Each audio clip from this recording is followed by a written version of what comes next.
जय श्री श्याम। क्या आपने कभी अपनी जिंदगी में ऐसा वक्त देखा है जब कर्ज का बोझ आपके कंधों पर इतना भारी हो कि सांस लेना मुश्किल लगे? शायद आपने मेहनत करी रात दिन जाग कर, लेकिन राहत नहीं मिली। आज मैं आपको एक ऐसी कहानी सुनाने जा रही हूँ जो आपके दिल को छू जाएगी, आपको उम्मीद देगी और आपको यह विश्वास दिलाएगा कि श्याम बाबा हर मुश्किल को हल कर सकते हैं। यह कहानी है राहुल की, एक साधारण इंसान की जिसका कर्ज श्याम बाबा की कृपा से मिट गया। राहुल 32 साल का था और उत्तर प्रदेश के शहर आगरा में रहता था। वह एक छोटा सा किराना स्टोर चलता था जो उसने अपने पिता से विरासत में मिला था। उसकी पत्नी अनीता एक स्कूल में शिक्षिका थीं और उनके 2 बच्चे 10 साल का अंकित और 7 साल की आकृति स्कूल जाते थे। राहुल का जीवन साधारण था, लेकिन एक गलत फैसले में सब कुछ बदल दिया। उसने सोचा कि अगर वह अपने स्टोर को बड़ा करे तो परिवार की जिंदगी बेहतर होगी। उसने बैंक से 5 लाख का लोन लिया और स्टोर का विस्तार किया। नई अलमारियां स्टोर में हो और एक छोटी डिलीवरी वन खरीदी। पहले कुछ महीने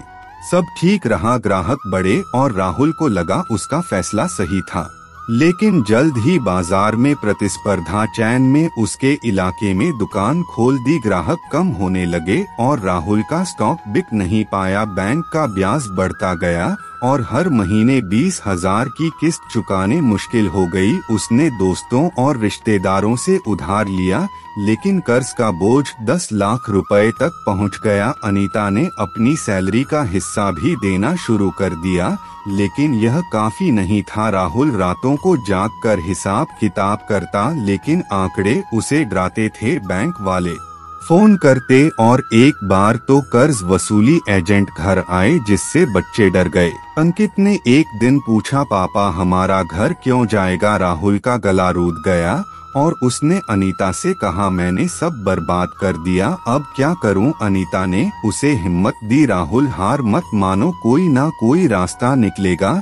लेकिन राहुल का आत्मविश्वास टूट चुका था। एक दिन राहुल का एक पुराना दोस्त विकास, जो धार्मिक था, उसके घर आया। उसने राहुल की हालत देखी और कहा, राहुल मैंने सुना है कि खाटू श्याम जी कर्ज से मुक्ति देते हैं। मेरी चाची का भी कर्ज मिट गया था। जब उन्होंने बाबा की पूजा शुरू की, एक बार कोशिश कर राहुल को यह अजीब लगा, क्योंकि वह ज्यादा धार्मिक नहीं था, लेकिन विकास की बात में एक विश्वास था। उसने सोचा अब तो सब कुछ आजमाना पड़ेगा। उसने घर में एक छोटी सी श्याम बाबा की तस्वीर लगाई और रोज सुबह शाम दिया जलाने लगा। उसने जय श्री खाटू श्याम का जाप शुरू किया। हालांकि शुरू में उसका मन भटकता था। एक हफ्ते बाद एक अजीब घटना हुई। राहुल को एक पुराने ग्राहक का फोन आया जो लंबे समय से गायब था। उसने कहा, राहुल मेरी शादी है और मुझे अपने गांव के लिए सामान चाहिए, क्या तुम अप्लाई कर सकते हो? यह ऑर्डर 50,000 का था, जो राहुल के लिए एक राहत थी। उसने स्टोर से सामान भेजा और ग्राहक ने तुरंत पेमेंट कर दिया।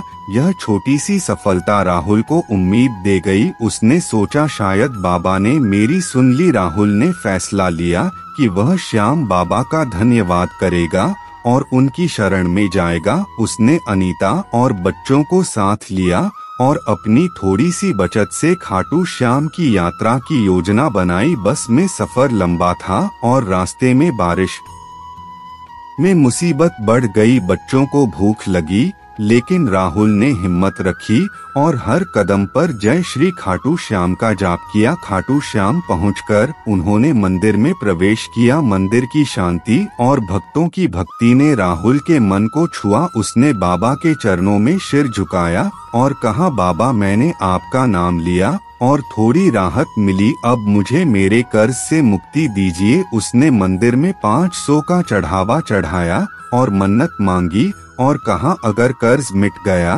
तो वह बाबा के लिए एक छोटा सा दान पात्र दान करेगा। वापस आकर राहुल ने पूजा जारी रखी। महीने बाद उसके एक पुराने व्यापारी मित्र का फोन आया जो उसे भूल चुका था। उसने कहा, राहुल मुझे अपने स्टोर के लिए पार्टनर चाहिए, क्या तुम मेरे साथ ज्वाइन करोगे? राहुल ने हामी भरी और व्यापारी ने उसे 2 लाख निवेश करने का ऑफर दिया, साथ ही प्रॉफिट का 50% शेयर। राहुल ने अपनी बची हुई बचत और अनीता की गहनों की बिक्री से पैसे जुटाए। नया बिजनेस चल निकला और 3 महीने में ही उसने 3 लाख का मुनाफा कमाया। उसने बैंक का बकाया चुकाना शुरू किया और धीरे धीरे कर्ज कम होने लगा। 1 साल बाद राहुल ने अपना सारा कर्ज 10 लाख रुपए चुकता कर दिया और बैंक ने उसे एक पत्र भेजा जिसमें लिखा था, आपका कर्ज क्लियर हो गया है। राहुल और अनीता की आंखों में आंसू थे और उन्होंने तुरंत बाबा श्याम का धन्यवाद किया। राहुल ने अपनी मन्नत पूरी होने की और खाटू धाम जाकर एक सुंदर पीतल का दान पात्र दान किया, जिस पर श्याम बाबा की कृपा खुदवाया गया। उसने हर महीने 5000 मंदिर में दान करने का संकल्प लिया। उसका स्टोर अब फल फूल रहा था और परिवार खुशहाल था। राहुल की यह कहानी हमें सिखाती है कि श्याम बाबा हर मुश्किल, चाहे वह कर्ज हो या दुख, सब कुछ दूर कर सकते हैं। अगर आप भी अपने जीवन में किसी संकट से जूझ रहे हैं तो एक बार बाबा श्याम का नाम लीजिए, वह जरूर रास्ता दिखाएंगे। इस कहानी ने आपको प्रेरित किया तो कृपया इस चैनल को सब्सक्राइब करें, बेल आइकॉन दबाएं ताकि ऐसी ही सच्ची और प्रेरक कहानियां आपके पास आए। जय श्री श्याम, जय श्री श्याम।